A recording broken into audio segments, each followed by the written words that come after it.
నమస్తే welcome to Sakshi education. This is Ram. Railway recruitment exam కోసం prepare అవుతున్నటువంటి అభ్యర్థులకు శుభవార్త. ఆర్ఆర్బీ నుంచి జూనియర్ ఇంజనీర్ సంబంధించినటువంటి మొత్తం 2570 ఉద్యోగ ఖాళీలతో నోటిఫికేషన్ విడుదలైంది. దీనికి సంబంధించినటువంటి ఒక షార్ట్ నోటిఫికేషన్ను రైల్వే రిక్రూట్మెంట్ బోర్డు విడుదల చేయడం జరిగింది. అయితే ఈ జూనియర్ ఇంజనీరింగ్ పోస్టులకు కావాల్సినటువంటి ఎడ్యుకేషన్ క్వాలిఫికేషన్ ఏంటి, ఏజ్ లిమిట్ ఏ విధంగా ఉండాలి, వీటికి సంబంధించిన దరఖాస్తు ప్రక్రియ ఎప్పటి నుంచి ఎప్పటి వరకు జరగనుంది, అదేవిధంగా మరీ ముఖ్యంగా మనకు దీనికి సంబంధించినటువంటి సెలక్షన్ ప్రాసెస్ ఏ విధంగా ఉంటుంది అనే విషయాల గురించి ఈ వీడియోలో పూర్తిగా తెలుసుకునేటువంటి ప్రయత్నం చేద్దాం. ముందుగా ఈ వీడియోని చూస్తున్నటువంటి ప్రతి ఒక్కరు కూడా ఈ వీడియోని తప్పకుండా లైక్ చేయండి. అలాగే మీరు ఇంకా సాక్షి ఎడ్యుకేషన్ని సబ్స్క్రైబ్ చేసుకోకపోతే ఇప్పుడే సబ్స్క్రైబ్ చేసుకోండి. అయితే మనకు షార్ట్ నోటిఫికేషన్ అనేది రిలీజ్ అవ్వడం జరిగింది. దీంట్లో ముందుగా మనకు మెయిన్ అప్లికేషన్ డేట్స్ చూసినట్లయితే అక్టోబర్ 31వ తేదీన దీనికి సంబంధించిన దరఖాస్తు ప్రక్రియ మొదలు కానుంది. చివరి తేదీ మనకు నవంబర్ 30వ తేదీన, అంటే దాదాపు నెల రోజుల పాటు వీటికి సంబంధించిన దరఖాస్తు ప్రక్రియ అఫీషియల్ వెబ్సైట్లో మనకు అందుబాటులో ఉంటుంది. ఓకేనా, అక్టోబర్ 31న వీటికి సంబంధించిన దరఖాస్తు ప్రక్రియ మొదలు కానుంది.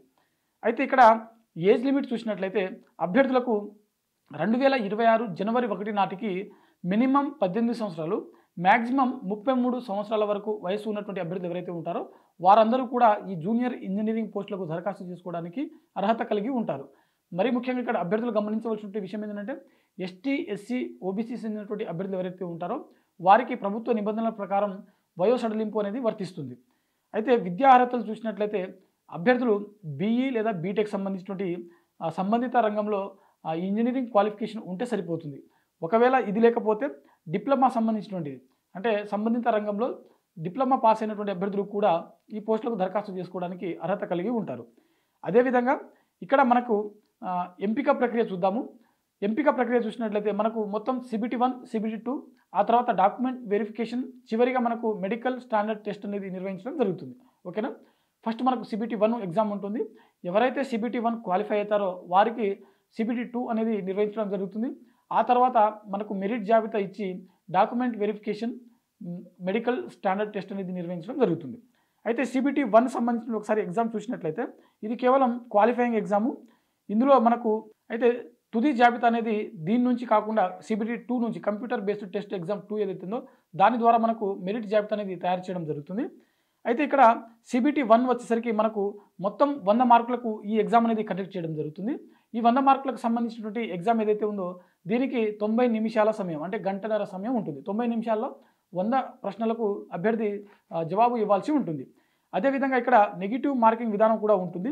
అయితే అభ్యర్థులు ఇక్కడ గమనించవలసినటువంటి విషయం ఏంటంటే ఈ CBT1లో ఉన్నటువంటి సిలబస్ ఒకసారి చూసినట్లయితే మనకు మ్యాథమెటిక్స్ నుంచి 30 ప్రశ్నలు, జనరల్ సైన్స్ నుంచి 30 ప్రశ్నలు, అదేవిధంగా జనరల్ అవేర్నెస్ నుంచి 15 ప్రశ్నలు, రీజనింగ్ మరియు మెంటల్ అబిలిటీ నుంచి 25 ప్రశ్నలు, మొత్తంగా 100 మార్కులకు మనకు ఈ ఎగ్జామ్ అనేది కండక్ట్ చేయడం జరుగుతుంది. CBT2 ఎగ్జామ్కి వచ్చేసరికి ఎవరైతే CBT1 క్వాలిఫై అవుతారో వీరికి మాత్రమే మనకు CBT2 అనేది నిర్వహించడం జరుగుతుంది. ఇది మొత్తం 150 ప్రశ్నలకు ఉంటుంది. ఇందులో మనకు 150 ప్రశ్నలకు 150 మార్కులు కేటాయించడం జరిగింది.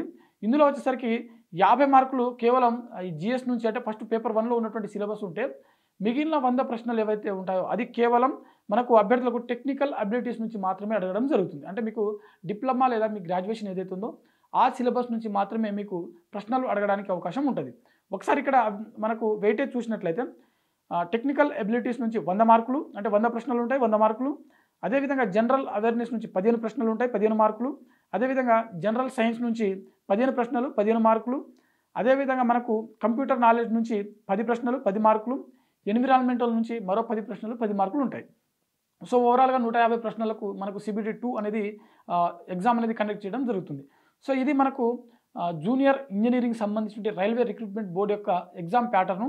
ఎవరైతే CBT2 క్వాలిఫై అవుతారో వారికి మాత్రమే డాక్యుమెంట్ వెరిఫికేషన్కి పిలవడం జరుగుతుంది. ఆ తర్వాత వైద్య పరీక్షలు ఏవైతే ఉంటాయో అవి అనేది నిర్వహించడం జరుగుతుంది. సో ఇది మనకు రైల్వే రిక్రూట్మెంట్ బోర్డు నుంచి విడుదలైనటువంటి జూనియర్ ఇంజనీరింగ్ మొత్తం 2570 ఉద్యోగ ఖాళీలకు సంబంధించినటువంటి ఎడ్యుకేషన్ క్వాలిఫికేషన్, ఏజ్ లిమిట్, అదేవిధంగా వీటికి సంబంధించినటువంటి సెలక్షన్ ప్రాసెస్ చూడడం జరిగింది. సో ఇది ఇవాల్టి వీడియో. మరిన్ని జాబ్ అప్డేట్స్ కోసం చూస్తూనే ఉండండి Sakshi education. Thanks for watching. Thank you all.